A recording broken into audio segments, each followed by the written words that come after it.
What's going on, everybody? Welcome to another episode of the X Media Podcast. Gonna get into a few topics here today. One in particularly, I mainly want this topic to be about a few of the Power Rangers comics that I have so far. Also the other half containing of the passing of Jimmy Superfly Snuka. So if you guys didn't know, a few days ago, Superfly had recently passed due to stomach cancer. He leaves behind, I believe, a wife and a few kids, but the only one I know of is Tamina, his daughter. My heart goes out to the entire Snuka family and his extended family as well. So yeah, I mean, Jimmy was like, I don't know. You mostly hear people by like Hulk Hogan, Macho Man Randy Savage, or Kurt Henning's Mr. Perfect. When Superfly came into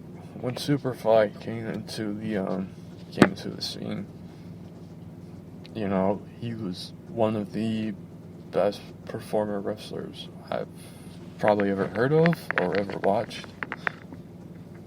But yeah. So again, my heart goes out to the entire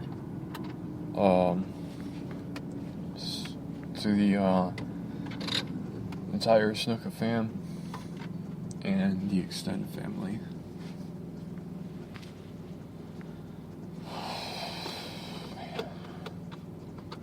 But enough about that. Wanted to get on into talking about the Mighty Morphin Power Rangers comics being done by Boom Studios. So I have both issue 10 and 11. Issue 10 I have the variant cover of, with Tommy being the White Ranger and they're being attacked by the Tengu Warriors. And this is when they get their ninja powers. But, you know, that's a variant cover. The true story behind it, Billy's still trying to get the hang of the responsibility of being a Power Ranger. And, close to, mostly everybody's worried about him and whatnot. But, he gets encouragement from his friend Zach, who is the Black Ranger. But, yeah. Moving on to issue 11, because Boom Studios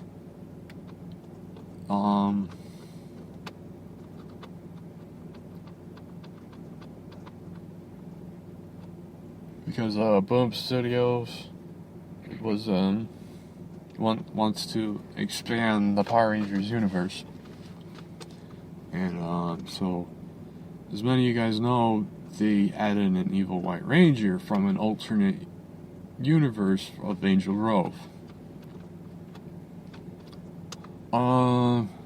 In issue 11,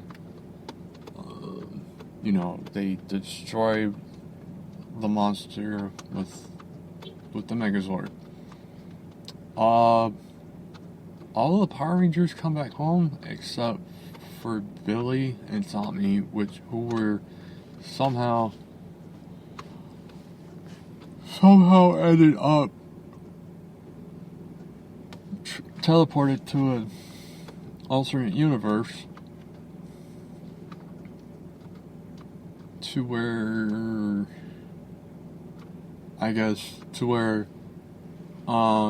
pink,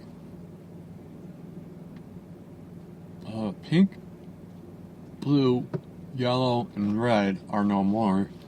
The Black Ranger ends up being an elite SWAT team, and we find out the identity of who the evil White Ranger is.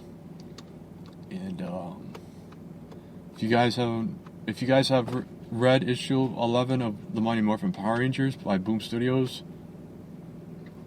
then you already know what I'm gonna say. For those who are listening and never read issue 11,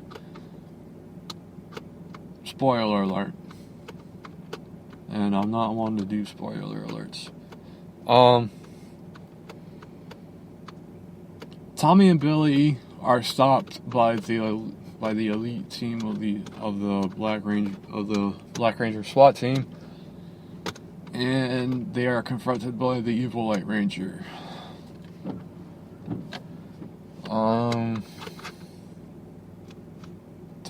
Tommy ends up saying something to him. The evil White Ranger takes off his helmet. But before I get on to revealing who the evil White Ranger is, I just want to say that I had a theory that I thought it was going to be Lord Zed being the evil White Ranger, because you know how he has the one horn coming up from the top of his head, the little Z. Same thing with the evil White Ranger's helmet. It's got that little horn popping up. Sadly,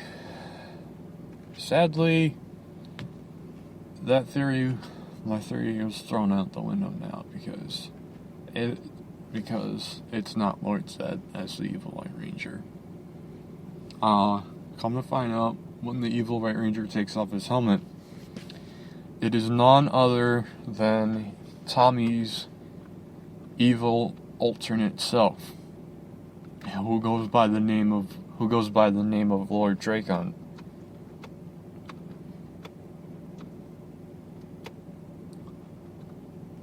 And his power, even though he's the evil White Ranger, his powers are mixed between the green and white, and he is still pure evil. But yeah, kind of a turn of the events there, isn't it? I'm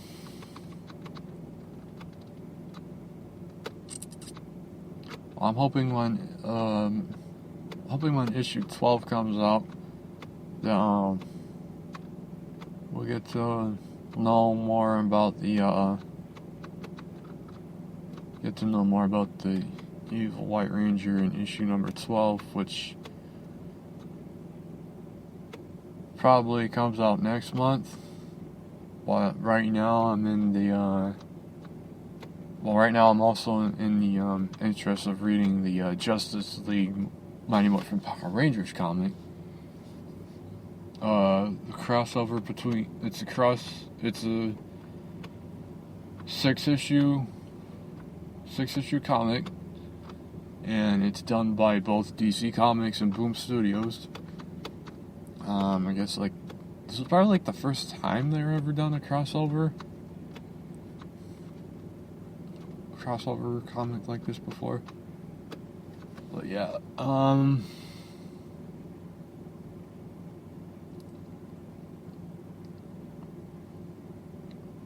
I've read the first issue of the Justice League Mighty Morphin Power Rangers comic, and it was pretty good, to say the most. But yeah, I am getting issue number 2 of that comic when it comes out next month. So I've pretty much got a collection going on. This Thursday also, I'm heading by 13 First Comics to pick up my special order on the complete Volume 1 of the Mighty Morphin Power Rangers comic books by Boom Studios, which I should believe have like issue 1 through hopefully like 9, because right now I officially have issues 10 and 11. So I'm not sure how many issues in this Volume 1 of this Mighty Morphin comic is gonna go, but hopefully it's from issue 1 to 9, and then I have 10 and 11 as well on me. But yeah, there's that, and then I'm also on a pull list for each month when Justice League Mighty Morphin Power Rangers comes out. And March of this year, a few days after the release of the Mighty Morphin movie, I will also be getting the Saban's Power Rangers Aftermath graphic novel comic. This one continues where the Power Rangers 2017 movie leaves off. So there's that as well. Issue number 12 of Mighty Morphin comes out next month, and then issue 13 is on March. Hopefully I want to get the pop-up Dragon Coin variant comic cover. But yeah. So I think that's pretty. So yeah. Any other stuff that's been going on? I went to a local sports card shop past Saturday. Met up with a friend of mine from work, and I went in there. The guys got like a bunch of sports cards and whatnot. He also sells a few trading cards, anything like Yu-Gi-Oh, Pokemon, Magic the Gathering, stuff like that. He's got a few autographs, a few signed picture autographs as well. One in particular, he's got a Ric Flair signed picture autograph. As far as wrestling sports cards, I do recall that he had a AJ Styles TNA autograph card for about like $25, which I'm planning on getting, so I gotta save my money up for that. Let's see, we got about a minute here left to the end of this podcast. Well, anyways, so I'm gonna end the podcast for now. Thank you guys for listening, and see you guys in the next episode. Bye.